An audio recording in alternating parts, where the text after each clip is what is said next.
Hey everybody, my name is Graham Stinnett. I'm an archivist at the Archives and Special Collections located at the Thomas J. Dodd Research Center here at the University of Connecticut. And today we're going to be talking about the Black Student Sit-In at the Wilbur Cross Library.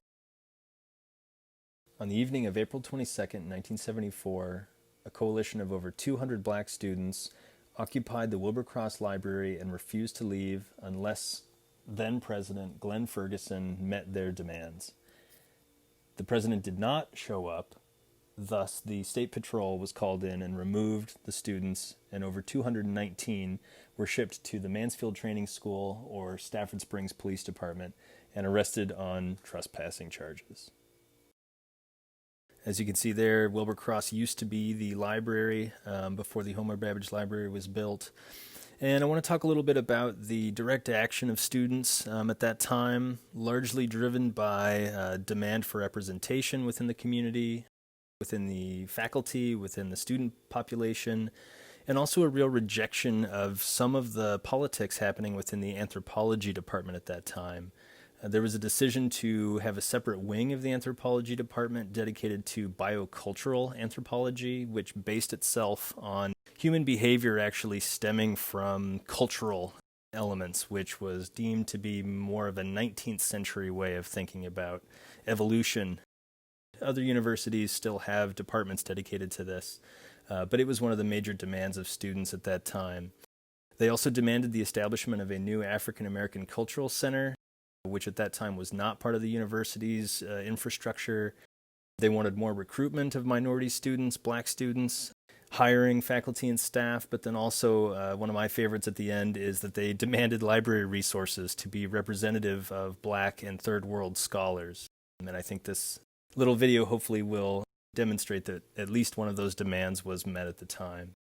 So to kind of illustrate this story, we're going to be showing some materials from the Archives and Special Collections, drawn from the stacks, newspapers, documents, photographs as we just saw, some of the more important images of student activism on campus in the 20th century at UConn.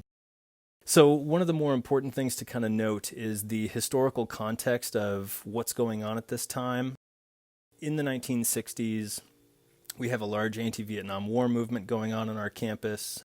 A lot of predominantly white students are active against campus recruitment to go to work for large petrochemical companies, but also within that movement are students of color who are identifying with more militant direct action activism that's going on across the country.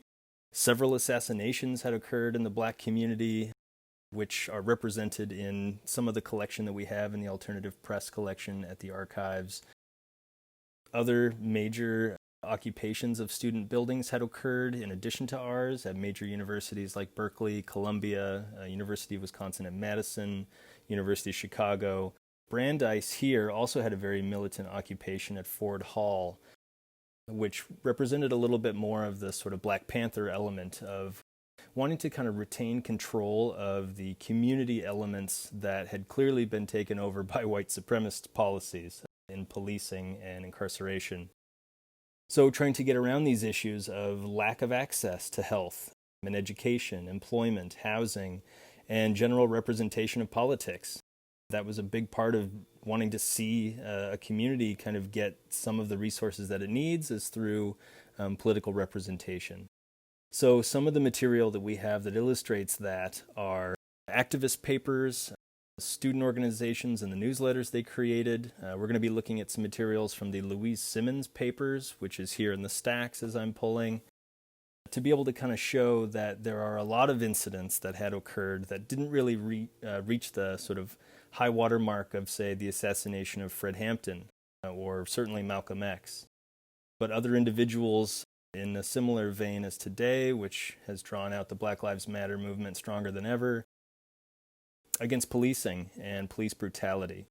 So to be able to tell the story, it's useful to have the historical documentation that really represents how people's names really can get forgotten and why it's important to kind of make sure we know about these incidents relating to the Black Liberation Movement. What kind of documentation and voices did the Black Panther Party represent? Student organizing around Vietnam. The administration at that time in the early 1970s was very much about law and order. We've heard that talk more recently. And also prisoner solidarity, San Quentin, where some high-profile assassinations had occurred within the prison relating to rioting. And that's something also that we're seeing some headlines of today. So some of the documents, too, really represent what comes out of this student sit-in. The formation of a lot of student organizations that have strong solidarity ties with LGBT, with the women's movement, and really trying to make sure that there is an organic body that can coalesce around major issues going forward. So if one incident begins, well, at least there's a group to kind of rally behind, march, occupy, and start to kind of organize around those issues and demand changes. So that's a big part of what the sort of radical student body at that time was looking for. And so in addition to the major assassinations or persecutions of strong African American figures here like Angela Davis and other members of the Black Panther Party, you also have, again, individuals who have been organizing around civil rights issues, desegregations of schools in the South, but also in the North. These individuals sometimes would be harassed by the Ku Klux Klan. Here in 1974 in Boston, in an issue of the Black Panther, we're talking about busing, which was a huge issue of desegregating schools, which were predominantly based on the regions in which people lived, determined by economic status and the lack of integration.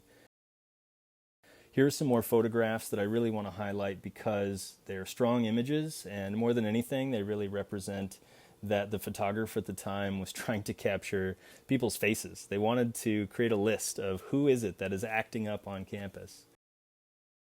And then also newsletters that come out of the African American Cultural Center at that time are really instructive to kind of tell this story.